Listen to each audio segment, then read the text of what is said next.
എല്ലാ മഹത്വവും പരിശുദ്ധനാഥന് കൊടുത്തുകൊണ്ട് ഇന്നത്തെ ഈ കൂട്ടായ്മയിൽ വളരെ പ്രാർത്ഥനയോടും പ്രതീക്ഷയോടും കൂടെ ജോയിൻ ചെയ്ത എല്ലാ ദൈവമക്കൾക്കും ഞാൻ വേഗം വരുന്ന വിശ്വസ്തനായ കർത്താവിൻ്റെ നാമത്തിൽ, യേശുക്രിസ്തുവിൻ്റെ നാമത്തിൽ നിങ്ങൾക്ക് ഞാൻ വന്ദനം ചൊല്ലുന്നു. ഭയങ്കര സന്തോഷത്തോടെയും അതിലുപരി ദൈവസാന്നിധ്യത്തോടു കൂടെയും നിങ്ങളെ ശുശ്രൂഷിക്കാൻ ഒരു ദിവസം കൂടെ പരിശുദ്ധാത്മാവായ ദൈവം എനിക്ക് തന്ന അവസരം.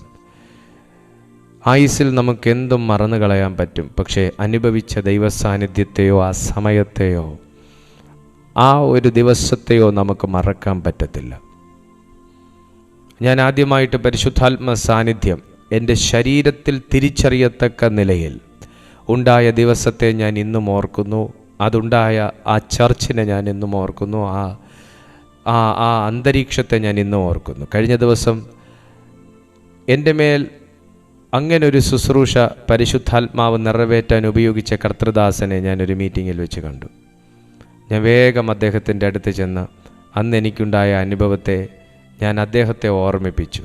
അങ്ങയുടെ ശുശ്രൂഷയിലാണ് എനിക്ക് ആ പരിശുദ്ധാത്മ സാന്നിധ്യം ആഴമായി അനുഭവിക്കാൻ കഴിഞ്ഞത് ദൈവദാസനെ എന്ന് ഞാൻ മറച്ചു വെക്കാതെ ആ സാക്ഷ്യം പറയാനിടയായി. ദൈവം നമ്മുടെ ജീവിതത്തിൽ സാക്ഷ്യങ്ങൾക്ക് അവസരം തരുന്നത് എപ്പോഴാണെന്ന് ചോദിച്ചാൽ, കൊതിയോടെ കാത്തിരിക്കുകയും വരുന്ന ദൈവസാന്നിധ്യത്തിന് വേണ്ടി നാം പ്രാർത്ഥിക്കുകയും വരാനുള്ള ദൈവസാന്നിധ്യത്തിന് വേണ്ടി നാം പ്രാർത്ഥിക്കുകയും ചെയ്യുമ്പോഴാണ്. ദൂരത്തു നിന്ന് തന്നെ അബ്രഹാം യഹോവയായ ദൈവമെന്നല്ല, ഒരതിഥി വരുന്നു എന്ന് തനിക്ക് തോന്നിയപ്പോൾ തൻ്റെ ഭവനത്തിലേക്ക് ക്ഷണം കൊടുത്ത് അസാരം വെള്ളം കുടിച്ചിട്ടല്ലാതെ അടിയൻ്റെ ഭവനം വിട്ട് കടന്നു പോകരുതെന്ന് റിക്വസ്റ്റ് ചെയ്ത് അവരെ നിർബന്ധിച്ചിരുത്തി കൊഴുത്ത കാളയെ അറുത്ത് അവർക്ക് മാംസം പാചകം ചെയ്ത് ഭക്ഷണമൊരുക്കി കൊടുത്ത് സന്തോഷിപ്പിച്ച് വിട്ട ഒരബ്രഹാമിൻ്റെ മനസ്സ് നമുക്കുണ്ടായിരിക്കണം. എന്ന് പറഞ്ഞാൽ വീട്ടിലേക്ക് ദൈവസാന്നിധ്യത്തെ സ്വീകരിക്കാൻ ലഭിക്കുന്ന അവസരങ്ങളൊന്നും മറ്റ് കാരണങ്ങൾ പറഞ്ഞു ഒഴിവാക്കാതിരിക്കാൻ ശ്രമിക്കണം.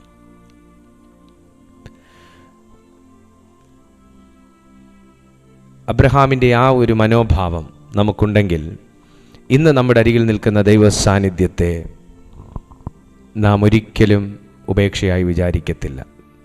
മറ്റൊരു കാര്യം, അതിനുശേഷമാണ് അബ്രഹാം ദൈവത്തിൻ്റെ ഉറ്റ ചങ്ങാതിയായി മാറിയത്. ഉറ്റ ചങ്ങാതിയായി മാറി. നിങ്ങൾക്ക് പരിശുദ്ധാത്മാവിൻ്റെ കൂട്ടുകാരനായി മാറുവാൻ കഴിയും. നിങ്ങൾക്ക് പരിശുദ്ധാത്മാവിൻ്റെ ഒരു ഭയങ്കര നല്ലൊരു തോഴനായി മാറുവാൻ കഴിയും. അതിനേറ്റവും നല്ല ഭാഷയാണ് അന്യഭാഷ. നാം ഇന്നലെ പറഞ്ഞു നിർത്തിയല്ലോ, എല്ലാ കൃപാവരങ്ങളുടെയും താക്കോലാണ് അന്യഭാഷയെന്ന്. കർത്താവായ യേശുക്രിസ്തു ക്രൂശിൽ സാത്താനെ തോൽപ്പിച്ച അനന്തരം, അതായത് വാഴ്ചകളെയും അധികാരങ്ങളെയും ആയുധവർഗം വെപ്പിച്ച് ക്രൂശിൽ അവരുടെ മേൽ ജയോത്സവം കൊണ്ടാടി അവരെ പരസ്യമായ കാഴ്ചയാക്കിയെന്ന് ദൈവത്തിൻ്റെ വചനം പറയുമ്പോൾ, അങ്ങനെ സാത്താനെ പെടുത്താനുള്ളവരുടെ സാത്താനെ പരാജയപ്പെടുത്താൻ പോരാടുന്നവരുടെ പ്രാർത്ഥനയാണ് ശരിക്കും പറഞ്ഞാൽ അന്യഭാഷ പ്രാർത്ഥന. ആത്മാവിലെ ഭാഷയിൽ ഒരു വ്യക്തി സ്വർഗത്തിലെ ദൈവത്തോട് പ്രാർത്ഥിക്കുമ്പോൾ ക്രൂശിൽ ജയിച്ച, സാത്താനെ തോൽപ്പിച്ച യേശുക്രിസ്തുവിൻ്റെ ആത്മാവിൽ നിറഞ്ഞാണ് അവൻ ദൈവത്തോട് പ്രാർത്ഥിക്കുന്നത്. ആ അന്യഭാഷ പ്രാർത്ഥന നമുക്ക് തന്ന ദൈവം എത്ര വിശ്വസ്തനാണ്. ആ അന്യഭാഷയെ ഈ കേട്ടുകൊണ്ടിരിക്കുന്ന താങ്കളുടെ നാവിന്മേൽ വെച്ചു തന്ന് അതുപയോഗിക്ക എന്ന് നിനക്ക് അനുവാദം തന്ന, നിന്റെ ആത്മാവിൽ അതിനെ ഇംപാർട്ട് ചെയ്ത ദൈവം, ഇൻസ്റ്റാൾ ചെയ്ത ദൈവം എത്ര വിശ്വസ്തനാണ്. മാത്രമോ ദൈവ സാന്നിധ്യത്തോടും ദൈവത്തിൻ്റെ വചനത്തോടും വളരെ സ്പർശബോധമുള്ളവരായ ഒരു വ്യക്തിത്വം കാത്തുസൂക്ഷിക്കാൻ, വളരെ സ്പർശബോധമുള്ളൊരു വ്യക്തിത്വം കാത്തുസൂക്ഷിക്കാൻ, വചന വെളിപ്പാടുകളെ നമുക്ക് തുറന്നു കിട്ടാൻ അന്യഭാഷയിൽ സംസാരിക്കുന്ന ഒരു വ്യക്തിക്ക് സാധിക്കും. അവനത് ആത്മാവ് അളവില്ലാതെ അതിരില്ലാതെ തുറന്നു കൊടുക്കും. വചനത്തിൻ്റെ വെളിപ്പാടുകൾ നിങ്ങൾക്ക് വചനം വായിച്ചിട്ട് മനസ്സിലാകുന്നില്ലെങ്കിൽ നിങ്ങൾ ആത്മാവിൽ പ്രാർത്ഥിച്ചിട്ട് വായിച്ചു നോക്കിയേ. നിങ്ങൾ പോലും ഇതുവരെ അറിഞ്ഞിട്ടില്ലാത്ത പുതിയ വെളിപ്പാടുകൾ നിങ്ങൾക്ക് കിട്ടും. ദൈവ സാന്നിധ്യത്തോട് നിങ്ങൾ അടുത്ത് നിൽക്കാൻ കൊതിക്കുന്നുണ്ടോ? നിങ്ങൾ ആത്മാവിൽ പ്രാർത്ഥിച്ചു നോക്കിയേ. ആ സാന്നിധ്യം വിട്ട് പോകാൻ തോന്നത്തില്ല. ഞാൻ കുറച്ച് നേരത്തെ പറഞ്ഞല്ലോ, എനിക്ക് ഇന്നത്തെ ഈ പ്രാർത്ഥന നിർത്താൻ ഒരു താല്പര്യമില്ലായിരുന്നു എന്ന്. നിങ്ങൾക്ക് ദൈവവചനത്തോട് നിങ്ങൾക്കൊരു താല്പര്യം അങ്ങനെ തോന്നുന്നില്ലേ? നിങ്ങളൊന്ന് ആത്മാവിൽ പ്രാർത്ഥിച്ചു നോക്കി. ഇതെല്ലാം ഓരോരോ രോഗമാണ്. ചിലർക്ക് പ്രവചനത്തോട് വലിയ താല്പര്യമാണ്, പക്ഷെ അവർക്ക് മെസ്സേജിനോട് വലിയ താല്പര്യം കാണത്തില്ല. ചിലർക്ക് പ്രസംഗം കേൾക്കാൻ ഭയങ്കര ഇഷ്ടമാണ്, പക്ഷെ അവർക്ക് വർഷിപ്പിനോട് ഒട്ടും താല്പര്യം ഉണ്ടാകത്തില്ല. വർഷിപ്പ് ഒന്ന് നിർത്തി പോയി തന്നാൽ മതിയായിരുന്നു, എങ്കിൽ പാസ്റ്റർ ഒന്ന് കയറി 2 വചനവും പ്രസംഗിച്ച് ദൂതും പറഞ്ഞേനെ എന്ന് ചിന്തിക്കും. ചിലർക്ക് വർഷിപ്പ് ഭയങ്കര ഇഷ്ടമാണ്, അവർക്ക് പ്രാർത്ഥനകളോ പ്രവചന ശുശ്രൂഷയോ രോഗശാന്തികളോ ഇതൊന്നും അങ്ങനെ ഇഷ്ടമല്ല. ചിലർക്ക് ഇതെല്ലാം ഇഷ്ടമാണ്, പക്ഷെ അന്യഭാഷയെ പ്രാർത്ഥിക്കുന്ന കേൾക്കാൻ പാടില്ല. ഞാൻ പറയുന്നു, ഇതെല്ലാം ഓരോരോ രോഗമാണ്. ആരാധനയെ വിധിക്കാൻ എനിക്ക് പെർമിഷൻ ഇല്ല, വചന ശുശ്രൂഷയെ വിധിക്കാൻ പെർമിഷൻ ഇല്ല, അന്യഭാഷയിൽ പ്രാർത്ഥിക്കുന്നവരെ വിധിക്കാൻ എനിക്ക് പെർമിഷൻ ഇല്ല. ഇതെല്ലാം പരിശുദ്ധാത്മാവുള്ള സഭയിൽ സംഭവിക്കുന്നതാണ്. പ്രവചനത്തെ വിധിക്കാൻ എനിക്ക് പെർമിഷൻ ഇല്ല. ഇതെല്ലാം പരിശുദ്ധാത്മാവുള്ള സഭയിൽ സംഭവിക്കുന്നതാണ്. ആമേൻ. ഇതെല്ലാം പരിശുദ്ധാത്മാവുള്ള സഭയിൽ സംഭവിച്ചേ മതിയാകുകയുള്ളൂ. ദൈവ സാന്നിധ്യത്തോട് ചേർന്ന് നിൽക്കുന്ന ഒരു വ്യക്തിക്ക് ഒന്നിനെ പുകഴ്ത്തി മറ്റൊന്നിനെ ഇകഴ്ത്താൻ തോന്നുകയില്ല. സ്തോത്രം ചെയ്യാൻ തോന്നുന്നുണ്ടോ? ദൈവ സാന്നിധ്യത്തോട് ചേർന്ന് നിൽക്കുന്ന വ്യക്തിക്ക് ഹോളി സ്പിരിറ്റ് എല്ലാം ടീച്ച് ചെയ്ത് കൊടുക്കും. ഹോളി സ്പിരിറ്റ് എല്ലാം ടീച്ച് ചെയ്ത് കൊടുക്കും. ഒന്നിനെ പുകഴ്ത്തി ഒന്നിനെ ഇകഴ്ത്താൻ എനിക്ക് പെർമിഷൻ ഇല്ല. മറ്റൊന്ന്, ദൈവിക സുരക്ഷിതത്വ ബോധമുള്ളവരായി നമ്മെ മാറ്റുന്നൊരു പ്രാർത്ഥനയാണ് tongues prayer, praying in other tongues. ദൈവിക സുരക്ഷിതത്വ ബോധമുള്ളവനാക്കി മാറ്റും. ഞാൻ ഒറ്റയല്ല, ഞാൻ ഒന്നല്ല. ഇപ്പം നിങ്ങളുടെ കൂടെ മറ്റൊരു വ്യക്തി വരേണ്ട ഒരു കാര്യത്തിന് ആ വ്യക്തി നിങ്ങൾക്ക് ആ സമയം അവൈലബിൾ അല്ലെങ്കിൽ നിങ്ങൾ ആത്മാവിൽ പ്രാർത്ഥിച്ചിട്ട് നിങ്ങൾ ആ കാര്യത്തിന് ഒറ്റയ്ക്ക് പോയാലും 5 പേർ നിങ്ങളുടെ കൂടെ ഉള്ളതിൻ്റെ ഒരു ബലവും ഒരു ഫീലും ആയിരിക്കും നിങ്ങൾക്ക്. നിങ്ങൾ പോകുന്ന കാര്യം പരാജയപ്പെടുത്തുമില്ല, നിങ്ങൾ പോകുന്ന കാര്യം മറ്റേ ആൾ കൂടെ വരുന്നതിനേക്കാൾ വേഗത്തിൽ നടക്കുകയും ചെയ്യും. Praise to Jesus. അതാണ് ആ പരിശുദ്ധാത്മാവിൻ്റെ സാന്നിധ്യം നമ്മുടെ കൂടെ സഞ്ചരിക്കാൻ തുടങ്ങിയാലുള്ള പ്രത്യേകത. ദൈവിക സുരക്ഷിതത്വ ബോധമുള്ളവരായി നമ്മെ മാറ്റും. ശരിക്കും ഒരു പ്രാർത്ഥനാ മനുഷ്യനെ സംബന്ധിച്ച് അയാൾക്ക് അടിസ്ഥാനപരമായി വേണ്ട തിരിച്ചറിവ് തന്നെ താനും തനിക്കുള്ളതും എല്ലാം ദൈവത്തിൻ്റെ അഗ്നി സുരക്ഷയിലാണ് എന്നുള്ള ബോധ്യം. ഓ ഹല്ലേലൂയ, റെസമോകോയലബ. നിങ്ങൾ ആ വാക്ക് കേട്ടില്ല എന്ന് എനിക്ക് തോന്നുന്നത്. ആത്മാവിൽ പ്രാർത്ഥിക്കുന്ന വ്യക്തിയാണെങ്കിലും മലയാളത്തിൽ പ്രാർത്ഥിക്കുന്ന വ്യക്തിയാണെങ്കിലും തിരിച്ചറിയേണ്ട ഒരു കാര്യം, ഞാൻ പ്രാർത്ഥിക്കുന്ന ആരോടാ? ഞാൻ പ്രാർത്ഥിക്കുന്ന ദൂതന്മാരോടല്ല. ഞാൻ പ്രാർത്ഥിക്കുന്നത് ദൂതന്മാരുടെയും ദൈവമായവനോടാണ്. ആ ദൈവത്തോട് ഞാൻ പ്രാർത്ഥിക്കുമ്പോൾ എനിക്ക് സംരക്ഷണം നൽകണേ എന്ന് ചോദിക്കുമ്പോഴല്ല ദൈവം നമുക്ക് സംരക്ഷണം നൽകുന്നത്. ആ സമയം ഞാൻ അഗ്നി സുരക്ഷയ്ക്കകത്താണ്, ഞാനും എൻ്റെ പ്രിയപ്പെട്ടവരും എല്ലാം അഗ്നി സുരക്ഷയ്ക്കകത്താണ് നിൽക്കുന്നത് എന്നുള്ള ബോധ്യം. ഞാനിപ്പോൾ പ്രൈം മിനിസ്റ്ററുടെ അടുത്ത് നിൽക്കുന്നു. ഞാൻ എൻ്റെ പേഴ്സ് പ്രൈം മിനിസ്റ്ററുടെ ടേബിളിൽ വെച്ചിട്ടാണ് ഞാൻ സംസാരിക്കുന്നത്.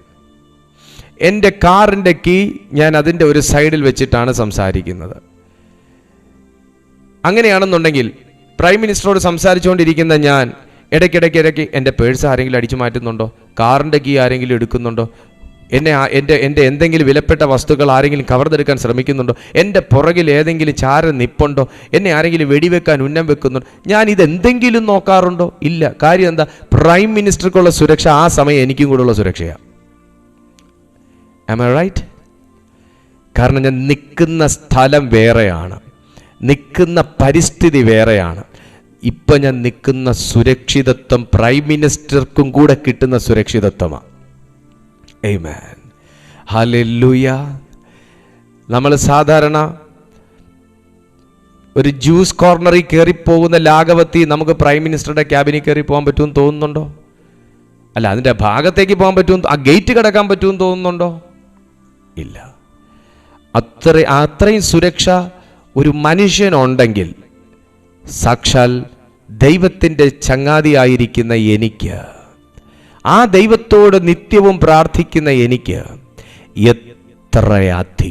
എത്രയധികം പ്രൈം മിനിസ്റ്റർക്ക് മാനുഷിക കാവലാണെങ്കിൽ, പ്രൈം മിനിസ്റ്റർക്ക് മാനുഷിക കാവലാണെങ്കിൽ ദൈവത്തിൻ്റെ ആർമീസിന് അഗ്നിയുടെ കാവലാണ്. ദൈവത്തിൻ്റെ മക്കൾക്ക് അഗ്നിയുടെ കാവലാണ്. ഇന്ന് ഈ സന്ദേശം കേട്ടുകൊണ്ടിരിക്കുന്ന ആരോടോ ദൈവാത്മാവ് പറയുന്നു, പലതിനെയും പേടിച്ച് രാത്രിയും പകലും ഒരുപോലെ ഭയപ്പെട്ട് എന്തിനെയൊക്കെയോ ഭയപ്പെട്ട് കഴിയുന്ന താങ്കളോട് പരിശുദ്ധാത്മാവ് ബോധ്യപ്പെടുത്തുന്നു, താങ്കൾക്കും കുടുംബത്തിനും അഗ്നിയുടെ കാവലാണ് സ്വർഗം തന്നിരിക്കുന്നത്. കാരണം അന്യഭാഷയിൽ പ്രാർത്ഥിക്കുന്ന ഒരു ദൈവ പൈതലിനെ സംബന്ധിച്ച് അവൻ അതിന് യോഗ്യനാണ്.